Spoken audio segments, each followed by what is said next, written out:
वज़ीर दिफा होते हुए भी अपना दिफा करने के भी काबिल नहीं है। यूके के अंदर होने वाला एक इंसिडेंट, उसकी कोर्ट प्रोसीडिंग या उसकी केस प्रोसीडिंग क्या पाकिस्तान के अंदर हो सकती है? हरासमेंट एक्ट है यूके का 1997 का, वो डील करेगा।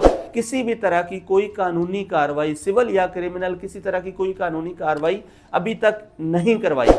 12 लोग या इससे ज़्यादा मिलके किसी बंदे को हरासा करते हैं, कोई एक्ट करते हैं जिससे वो हार्म हुआ है, इस एक्ट के तहत उसको 1 साल की सज़ा या फिर उसको 5,000 पाउंड तक का जुर्माना हो सकता है। जिस्मानी तौर पर कोई तकलीफ पहुंचाई गई है तो फिर उसकी सज़ा 10 साल तक कैद की सज़ा दी जा सकती है। पाकिस्तान अखलाकियात के तौर पे और सियासी तौर पे कहाँ पे जा रहा है?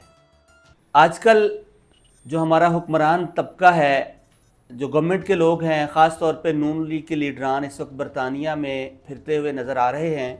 अक्सर हम देख रहे हैं सोशल मीडिया पर कि उनकी जो मूवमेंट है वो उन्हें कंट्रोल करना पड़ रही है, इस वजह से कि मुख्तलिफ वाक़यात जैसे माजी में हुए और आजकल भी इन दिनों दोबारा से वही वाक़यात दोहराए जा रहे हैं।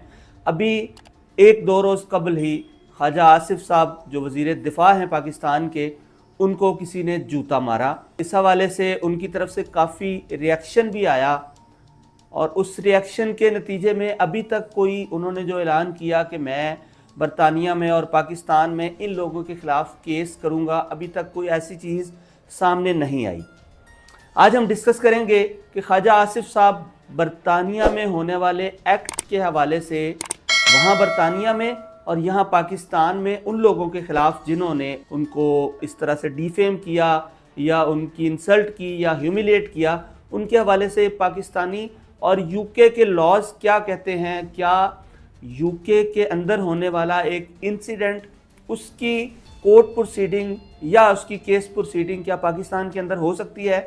यूके के अंदर ख्वाजा आसिफ साहब को क्या क्या रेमेडीज़ अवेलेबल हैं, क्या कवानीन यूके के हैं इस इंसिडेंट के ऊपर, जो यूके के कौन से लॉज अप्लाई होंगे?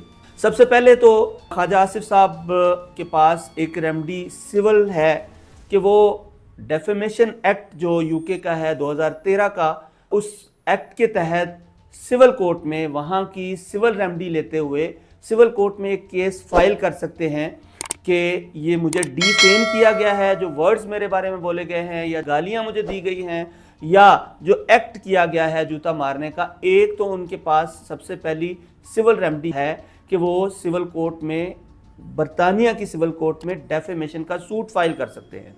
अच्छा, इस सूट के नतीजे में होगा क्या? उनको डैमेजेस भी पड़ सकते हैं, कोर्ट उनको डिक्लेयर कर सकती है कि इतने डैमेजेस वो मॉनेटरी फॉर्म में होंगे कि इतने पैसे पाउंड्स की शक्ल में ख्वाजा आसिफ साहब को जो एक्यूज पर्सन होंगे वो अदा करेंगे।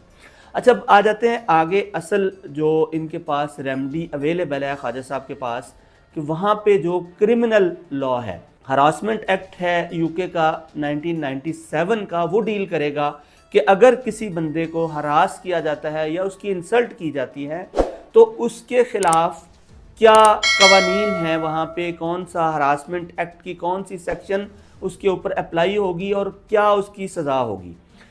अगर कोई बंदा किसी बंदे को हरास करता है, ह्यूमिलिएट करता है, तो यूके के लॉ के मुताबिक वो क्रिमिनल ऑफेंस है। उस क्रिमिनल ऑफेंस की सज़ा 6 माह की प्रिजन है या उसको फ़ाइन भी हो सकता है। इसी तरह से हरासमेंट एक्ट की सेक्शन 4 है पुटिंग पीपल इन फियर। अगर उस एक्ट की वजह से, जैसे ख्वाजा साहब को जूता मारा गया, तो इस जूता मारे जाने की वजह से अगर उन पर खौफ और लर्जा तारी हुआ है, इस हवाले से अलग से सज़ा मौजूद है बरतानवी हरासमेंट एक्ट में कि उनके ख़िलाफ़ उनको 1 साल की सज़ा दी जाएगी, जो अगर ये क्राइम इनके ऊपर साबित हो जाता है, जो एक्यूज पर्सन होंगे वहाँ पे। इसी तरह से एक लॉ है बरतानिया का, offences against the person act 1861।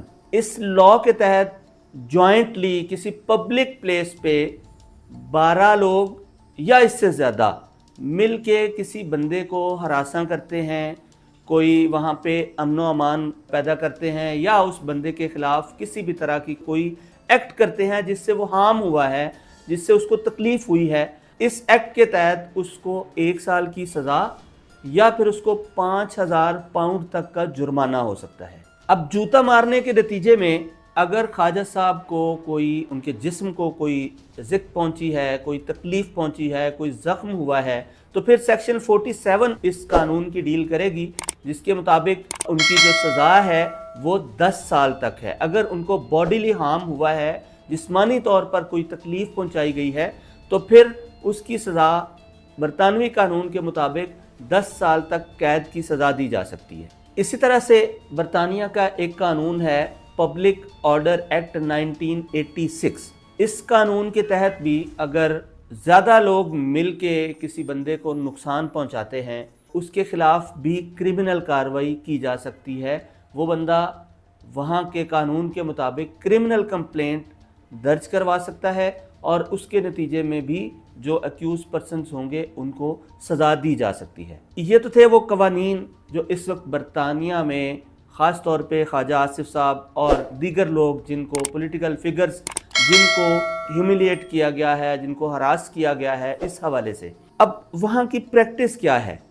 UK चूँकि एक बड़ी डेमोक्रेटिक स्टेट अपने आप को क्लेम करता है और वहाँ पे फ्रीडम ऑफ स्पीच के ऊपर बहुत ज़्यादा बात भी की जाती है और फ्रीडम ऑफ स्पीच को वो लोग बहुत ज़्यादा अहमियत देते हैं। ऑल्दो कि ये सारे लॉज मौजूद हैं यूके के अंदर कि जिनके ज़रिए से अगर किसी बंदे को, किसी पॉलिटिकल फिगर को या किसी आम आदमी को अगर उसकी इंसल्ट की जाती है, उसको हरास किया जाता है, उसको ह्यूमिलिएट किया जाता है, तो उसके ख़िलाफ़ क्रिमिनल और सिविल हर दोनों तरह की कार्रवाई की जा सकती है।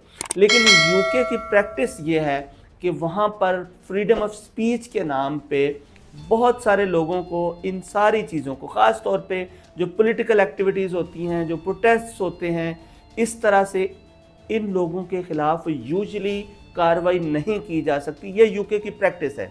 इसीलिए हम देखते हैं कि पिछले कई सालों से नवाज़ शरीफ के घर के बाहर वो जो यंग मैन है शायान, वो भी बैठा हुआ है और भी तहरीक इंसाफ के वहाँ के बहुत सारे लोग जाके नवाज़ शरीफ के घर के बाहर ऊंची आवाज़ में गालियाँ भी देते हैं, सारा कुछ करते हैं।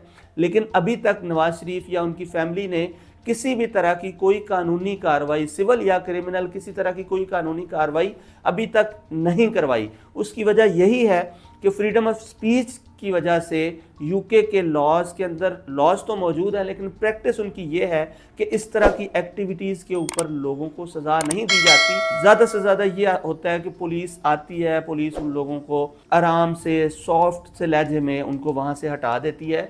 कोई सख्ती उन पे नहीं की जाती जैसे पाकिस्तान के अंदर होता है। पुलिस आती है, पुलिस आके लोगों पे लाठीचार्ज करती है, वाटर कैनन का यूज़ करती है, आंसू गैस इस्तेमाल करती है और लोगों को अरेस्ट करके वहाँ पे मारा पीटा भी जाता है। लेकिन ये प्रैक्टिस यूके के अंदर इस तरह से नहीं होती।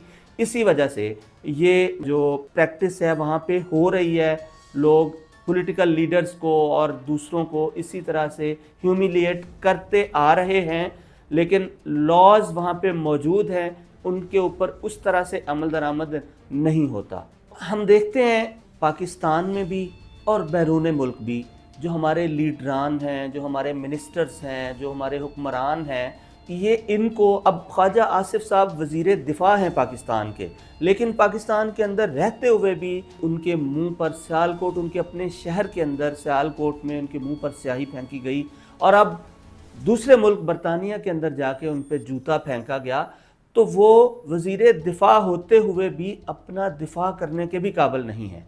तो इनको भी सोचना है, हमें भी सोचना है कि पाकिस्तान अखलाकियात के तौर पे और सियासी तौर पे कहाँ पे जा रहा है।